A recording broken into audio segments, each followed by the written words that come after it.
everything happens for the betterment. So I think we should all take it positively and try to solve the problems in different ways. Hello everyone, welcome to our podcast. We're in Engineering College Bikaner. I'm Heyramb Pareek from CSE branch, and today we have a special guest with us, Mr. Sehdev Ghorela, and he's a vice president and a software engineer at JP Morgan Chase. So we're really excited to learn from your journey, sir, and hope you motivate us all. Thank So you very much. Thanks a lot. I'm also really grateful that you guys have invited me. Um, and I got a chance to speak to you all. And this college, of course, is very close to my heart as well. Everybody, I mean, you will, whenever you will pass out, you will feel the same that I'm feeling right now. So I'm really happy to be here, and any question or any way I can help, I'm happy to help in any way. what was your session year of engineering era? The session was 2007 to 2011. 2017, Yeah, 2007 was one where I enrolled in, and I passed out in 2011. And my branch was computer science and engineering. Okay, so let's start from the very start. Beyond your job title, how would you explain who you are? If you're saying beyond, Your identity, yeah, like how did your identity change over time from 2007 and like 2026? okay, yeah, interesting. Back in 2007, I was, I would say, not so clear and maybe a confused youngster who wanted to pursue many things. Uh, Maybe initially I thought I'll join army. I gave a lot of SSV attempts. I always imagined myself in army officer uniform, but probably destiny was not there. And when I was going through my college life, I got excited about programming languages and all. So then I decided to pursue my software development journey. With initial some hiccups, I got to work in corporate life where I learned a lot of professionally myself, developing myself, and of course I also got an opportunity to move out of India, which I took, um, and now I'm well settled outside. I have a full family, so it's been a journey. I enjoyed my life so far, and of course it started from here. So this place is really close. I'm here to share my experience. Tell us about your college journey, Mhm. how it started. So back in 2007, I remember that time this was under the Rajasthan Technical University. Yes, sir. It was in Kota. There was a preliminary examination called RPET which I gave, and I got enrollment in this college. My preference was this because I live very close to college. And during the college, I enjoyed a lot. Apart from studies, I was average, I would say, in study, and I've also got involved a lot of extracurricular activities. I'm very really proud that I took part in NCC here. So I'm NCCC certificate holder. I remember I have really good memories of me joining integration camp in Jaisalmer, where we enjoyed and learned a lot during the 7 days integration camp was there.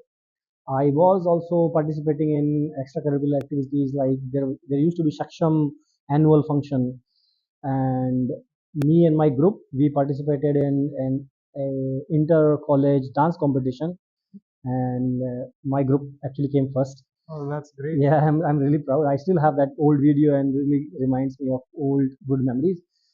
And we spent a lot of time on tapris and all. I enjoyed a lot here with my friends.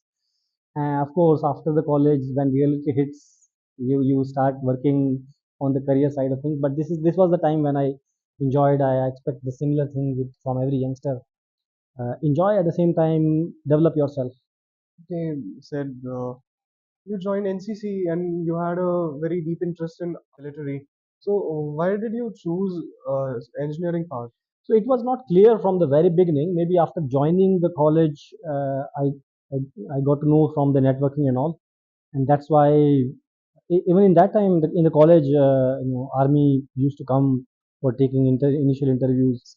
So that inspired me a lot. When I saw them during my NCC training, I got inspired for that. So that was the reason I thought I'll pursue that career initially, and as a plan B, I had software development in my mind. Speaking of your college life in 2025 and 2026, AI is the mainstream of all the technologies. Yeah, At the time of 2007, 2008, what was the mainstream of your college? yeah. So that point of time, that was the time when older technologies were like C, C++. These technologies were kind of fading out, Mhm. and new technologies on the front end, back end, like Java, which follows the object-oriented principles, right? Which was advancement on the C++, that were taking a lot of attention on the market, right? So that's why I also got interested in that, and a lot of front end technologies on the way. We learned React.js and all new technologies, and that's the same thing here as well. Like AI, every few weeks or even few months, it keeps on changing. A lot of disruption is happening in the industry, but everything happens for the betterment. So I think we should all take it positively and try to solve the problems in different ways. So the problem statements are still there. It's just that you solve them by using maybe better technologies, by using AI and machine learning nowadays. So when you look at youngsters like us, what do you think the changes that were from 2007 and 2026 Mhm. are there? Yes, I think there's drastic changes here, because back in my time, I would say there was not so much distractions. We used to network a lot. We used to play a lot together. Groups were there. I mean, when you visit hostel, or you visit any points in the college, there were a lot of communication and collaboration, I would say. A lot of friendship was there, but nowadays the challenge is there. Lot of distraction is there. Yeah. So even if I would have we here, if I'm a 17-year-old in today's generation, I would feel that there are too much of source of distractions. But at the same time, if you think it positively, there are too many platforms to gain the information as well. Back then, the information was contained in a very limited way, but now it is completely open. So it completely depends on the person to person how they take advantage of the available information. Okay, so tell me about your hardest placement experience. I think the one that I gave in the after my initial experience, when I had at least couple of experience of being as a junior developer. When I went to from a small organization to a big organization, and that was a shift from working environment, from the mindset and all. So in that organization, I was tested on lot of high level things in interview. For example, maybe how do you approach problem, how do you communicate with with your peers, with your seniors, how would you react if something goes bad, how do you handle situation if some bugs appear in your system, how do you approach these problem statements and all. So at that point of time, I think a lot of thinking in the real world, how the problems are solved, are taken in account, and I think that prepared me in a very positive way. And it was specifically when I moved from a small organization to a big organization, and that was a shift from the working and the culture environment perspective. Okay, so speaking of it, you're in JP Morgan Chase Mhm. now. Mhm. So considering that, what is success mean to you now, and what was success meant to you in 2007 when you joined first year? Yeah. So of course, with the journey, um, your your thinking differs. So back in 2007 or 2011, when I passed out, of course, my first priority was to land a job where I can learn. So my first objective was to keep myself developing. I was curious about a lot of things. I wanted to understand how these works end to end.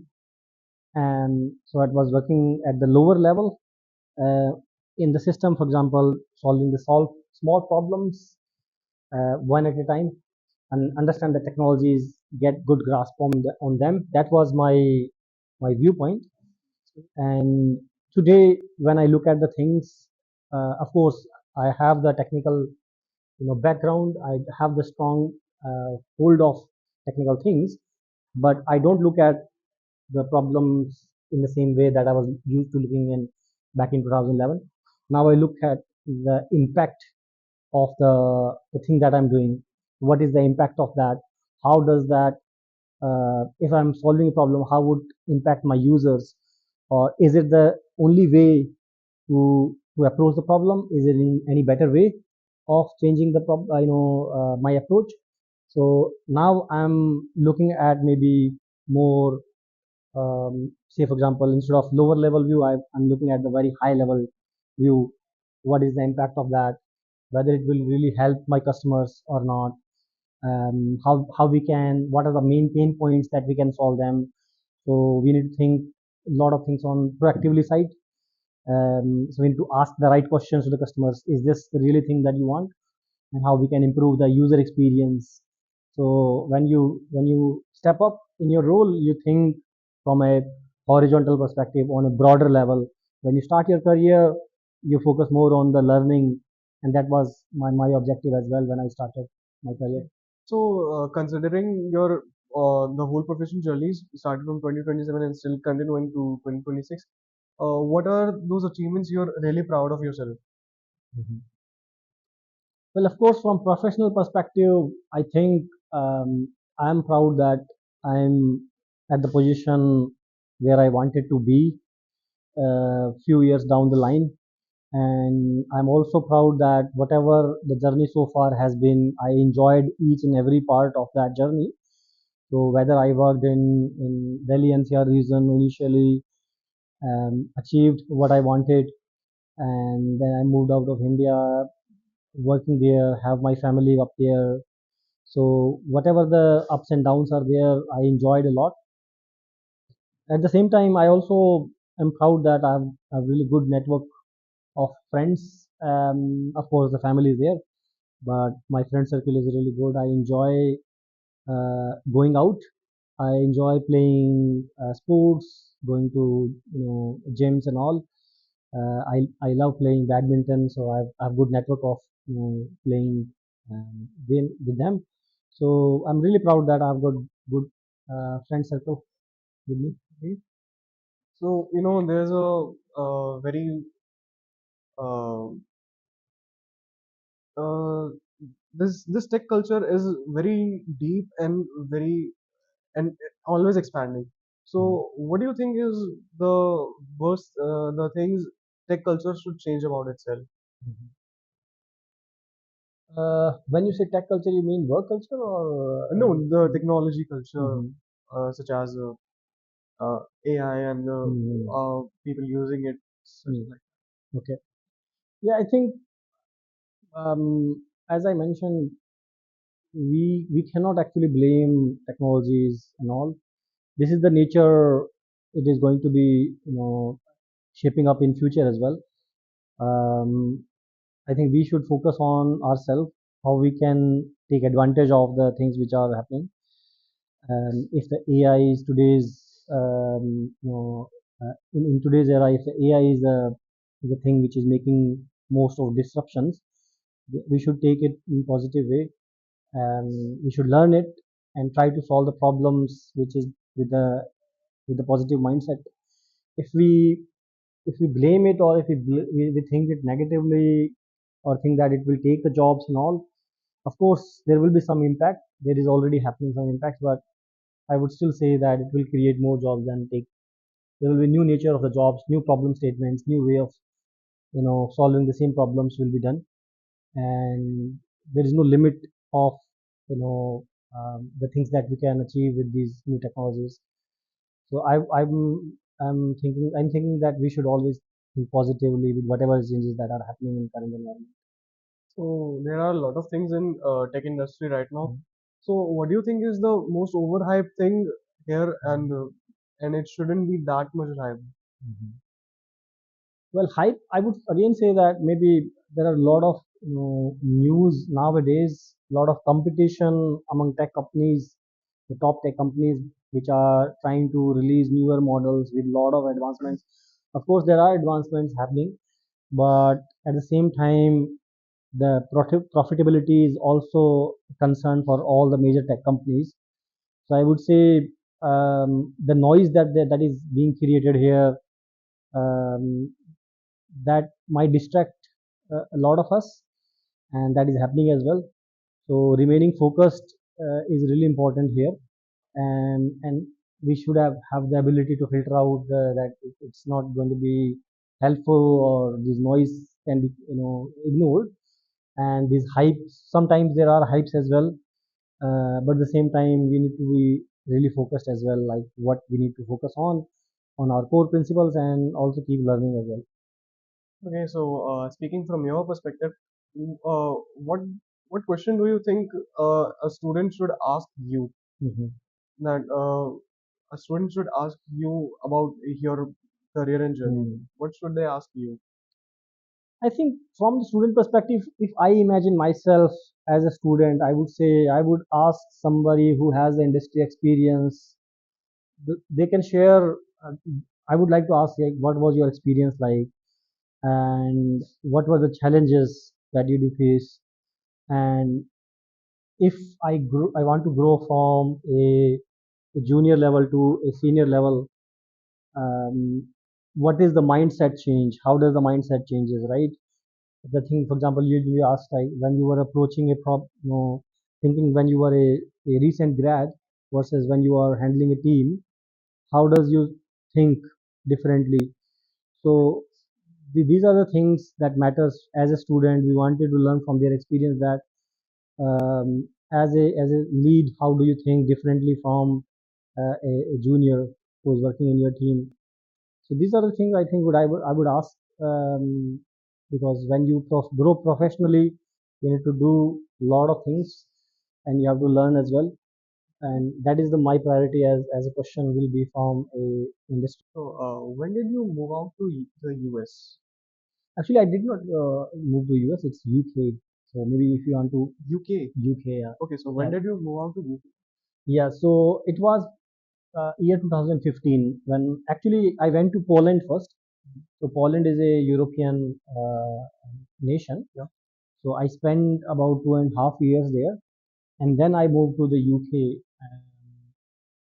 because of again certain challenges, because I had my family growing up. Um, so because of the language, there were challenges for the schooling and all. So since UK, we follow the English. So So, that was the what reason. was the difference in the what is the difference in the work culture Mm, from here in India mhm. and there in the Europe? Yeah, yeah.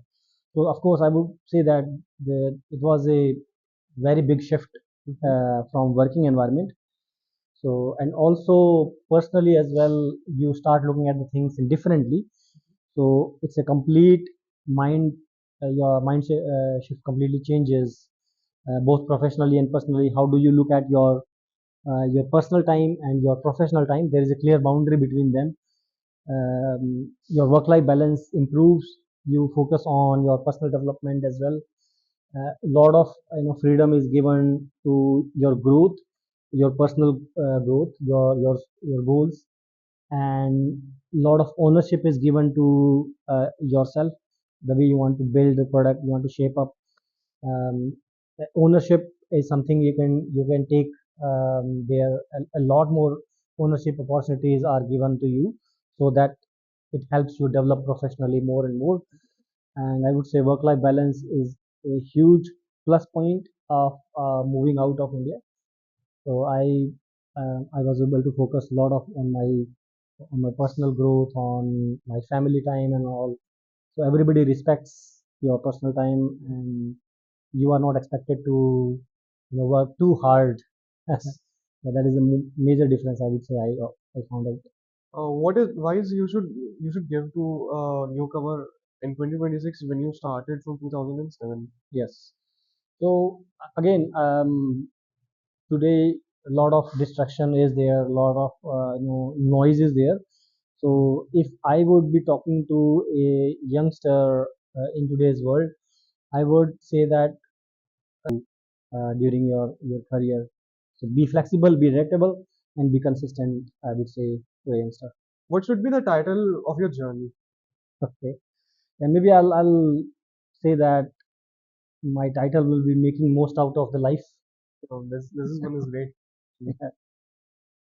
So, thank you. Let's wind up this session now, and a big thank you to Thank you. Mr. Sahdev, and thank you for watching. This is our time.